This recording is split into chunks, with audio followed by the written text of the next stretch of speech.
Assalamualaikum warahmatullahi wabarakatuh. Perkenalkan, nama saya Naul Arifanti, NIM 202053207 dari kelas P, Program Studi Sistem Informasi Fakultas Teknik Universitas Muria Kudus. Di sini saya akan mempresentasikan mata kuliah Sistem Manajemen Basis Data dengan materi yang pertama ada konsep dasar data. Di sini saya mendapatkan materi dari Bapak dosen yang akan saya jelaskan. Langsung saja kita masuk ke dalam materinya.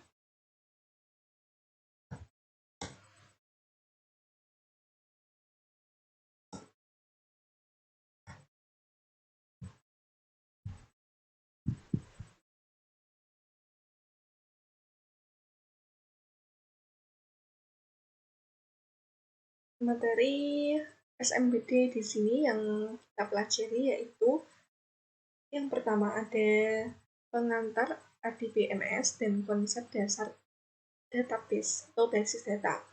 Yang kedua ada konsep dasar SQL. Konsep dasar SQL memenuhi subbab yaitu ada Data Division Language atau DL, ada EDML, ada EDML, ada View Definition, ada Authorization, ada Integrity, ada Transaction Control. Terus bab ketiga kita akan mempelajari tentang case studi RDBMS. Dan yang terakhir ada application RDBMS. Nah, selanjutnya kita langsung saja memasuki materi dari konsep dasar Big Data. Nah, di sini ada fakta Big Data. Sebelumnya, saya akan menjelaskan apa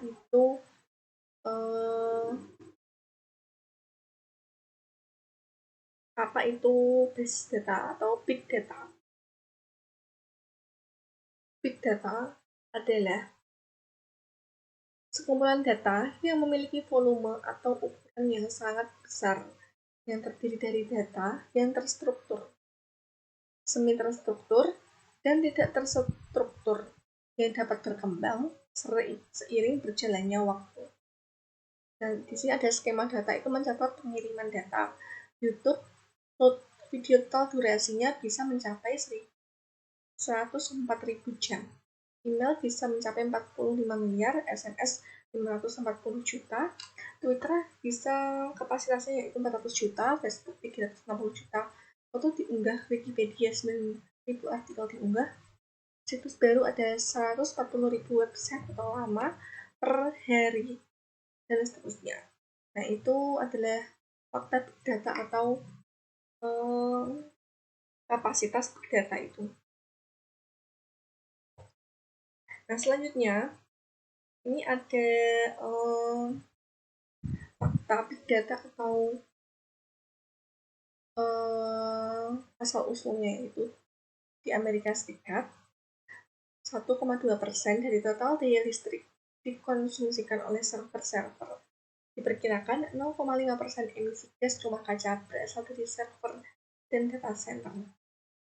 Yang kedua itu data penelusuran Data Center Connect. Terdapat perusahaan-perusahaan yang merilis data resmi jumlah server mereka. Perusahaan prosesor Intel merupakan pengguna server terbesar. Selanjutnya, nomor 3, berdasarkan data perusahaan bulan Februari 2010, Intel memiliki 100.000 server.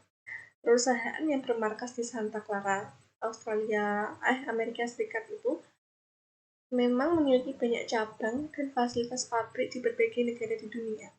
Jangan lupa perusahaan yang bermarkas di Santa Clara, Amerika Serikat ini juga merupakan produsen prosesor untuk berbagai model server. Yang keempat, jejaring sosial terbesar dunia Facebook juga masuk di jajaran atas dengan lebih dari 60.000 server. Yang kelima, selain Intel, kebanyakan pengguna server dalam jumlah besar adalah perusahaan penyedia jasa hosting internet, antara lain 1 dan 1 internet, 70.000 server, OVH 65.000 server, dan Rackspace 56.671 server. Selanjutnya nomor 6, dengan berbagai layanan yang disediakan, Google diprediksi memiliki lebih dari 495.000 server. Bahkan ada pula yang memprediksi bahwa Google kini memiliki lebih dari 1 juta server. Yang ketujuh, berikutnya raksasa software asal Redmond, Winston, Amerika Serikat, Microsoft disebut-sebut di posisi kedua dengan prediksi lebih dari 218.000 server. Perusahaan internet besar lain, Yahoo dan eBay, masing-masing juga diperkirakan punya lebih dari 50.000 server.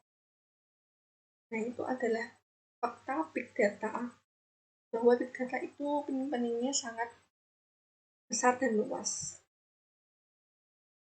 Nah, ini contoh pertumbuhan big data dari tahun ke tahun, dari tahun 85 sedikit personal komputer dari 1990 sampai dengan 2020 itu semakin meningkat pertumbuhannya. Nah, selanjutnya manakah yang lebih cepat perkembangannya?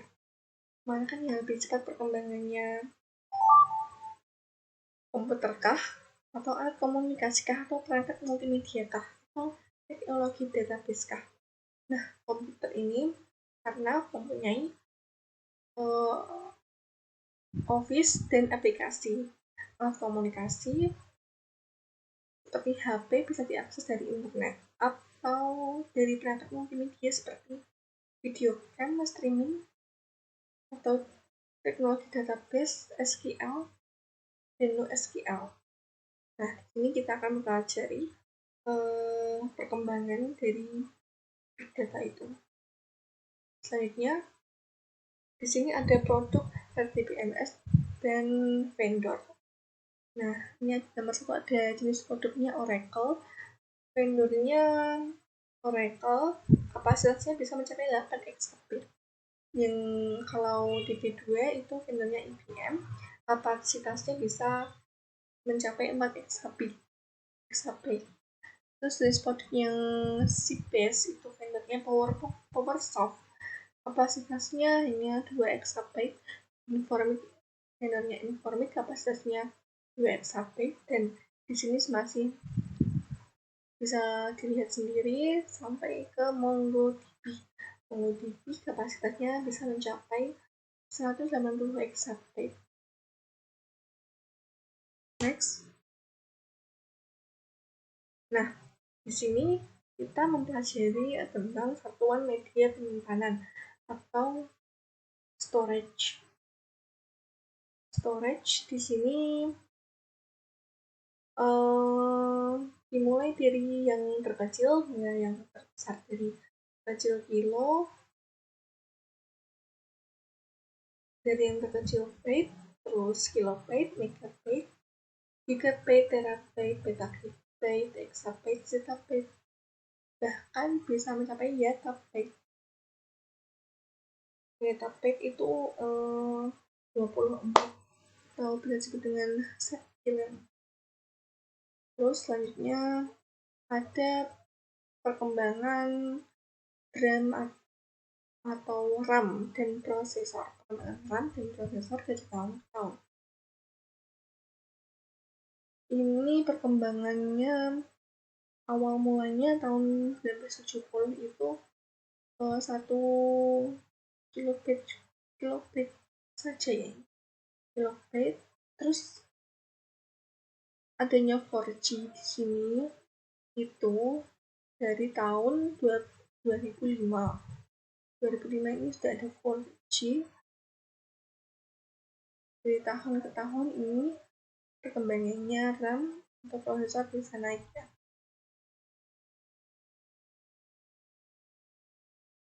Ini transistor atau ini 1000 sampai ke 10.000, 10 juta. Selanjutnya kita memasuki materi Selanjutnya di sini saya akan menjelaskan materi yang kedua, yaitu ada konsep basis data.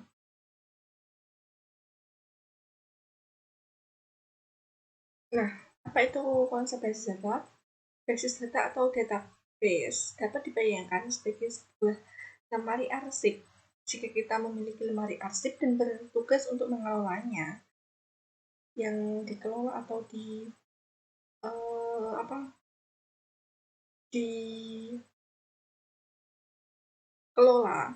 maka kemungkinan besar kita akan melakukan hal-hal seperti memberi sampel pada kumpulan atau bundle arsip yang akan disimpan, menentukan kelompok atau jenis-jenisnya, dan memberikan nomor dengan pola tertentu yang nilainya unik pada setiap sampel. Jadi di sini itu diartikan dibeda-bedakan. Terus himpunan kelompok data atau arsip yang saling berhubungan yang diorganisasikan sedemikian rupa agar kelak dapat dimanfaatkan kembali secara cepat dan mudah. Kumpulan data yang saling berhubungan yang disimpan secara bersama sedemikian rupa dan dapat tanpa pengulangan atau redundansi yang tidak perlu untuk memenuhi berbagai kebutuhan. Kumpulan file, tabel, arsip yang saling berhubungan yang disimpan dalam media penyimpanan elektronik. Itu adalah beberapa pengertian dari basis data atau konsep basis data. Nah, selanjutnya di sini ada sistem pengarsipan. Ini adalah gambaran dari sistem pengarsipan ya. Contohnya di sini ada lemari arsip sebuah ruang. Nah, lemari arsip sebuah ruang ini di atasnya ini ada buku mahasiswa, ada mata kuliah, ada absen-absennya, ada nilai. Nah, dari keempat buku ini itu dibeda-bedakan, jadi tidak dicampur di satu, tapi dibeda-bedakan. Nah, bisa juga di sebuah hard disk juga sama seperti itu. Jadi ini di sebuah hard disk itu dibuat folder sendiri, folder file mahasiswa, file mata kuliah, file absen, dan nilai itu sendiri-sendiri, jadi tidak tercampur menjadi satu. Terus selanjutnya contoh database universitas.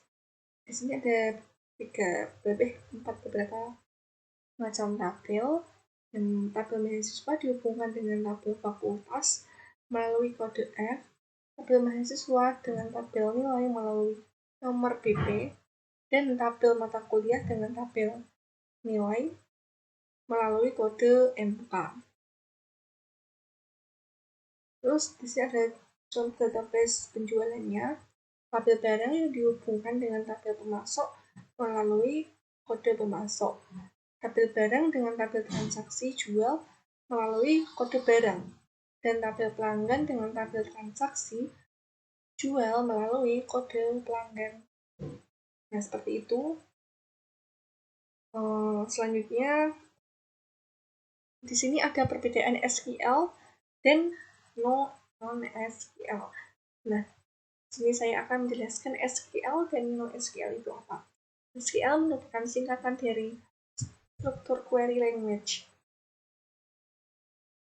Merupakan bahasa yang digunakan untuk mengatur atau mengelola data dalam relational database. Jadi sebelumnya, SQL itu sendiri pada awalnya tidak digunakan untuk menyebutkan jenis database. Tetapi karena jenis database yang berbeda, memiliki bahasa query yang berbeda, maka SQL itu dialami oleh penulisnya karena alasan tentunya dapat dimaklumi. Selanjutnya, NoSQL itu merupakan database yang tidak membutuhkan skema dan tidak memiliki relasi untuk setiap tabel. Semua bentuk dokumen dari NoSQL adalah JSON yang mudah dibaca dan dipahami. NoSQL sendiri banyak diminati dan bersifat non-relasional, sehingga dapat menggunakan berbagai model data. Nah, contoh dari database NoSQL sendiri ini adalah MongoDB, MarkLogic, Couchbase, CrowdDB, dan DynamoDB. Nah, ini ada gambaran di sini contoh dari SQL dan NoSQL ya. Selanjutnya di sini ada perancangan sistem basis konvensional. Perancangan di sini ada PDI dengan PC standalone. Contohnya dapat digambarkan terdapat sekretariat, ada direktorat, ada bank, bukopin, ada biro-biro. Di sini ini penyimpanannya menjadi satu, yaitu di PC standalone. Selanjutnya ada sistem basis data online atau berbasis server. Nah, ini ada gambarannya top manager, SIM server itu menjalankan 3, yaitu bank office, ada office melalui processing melalui ini. Selanjutnya ketiga ini akan masuk ke dalam SIM server dan dikirimkan melalui top manager. Ini rangkaiannya kira-kira seperti ini, dapat dipahami, saling berjalan, saling berproses. Nah, selanjutnya ini perancangan lain dari basis server itu ada di direktur, kepala departemen, ada kepala cabang, kepala divisi, dan kepala bagian. Nah, di dalam bawah-bawahnya itu ada kepegawaian, ada bahan mentah, produksi, logistik, dan gudang, ada penjualan. Nah, di situ itu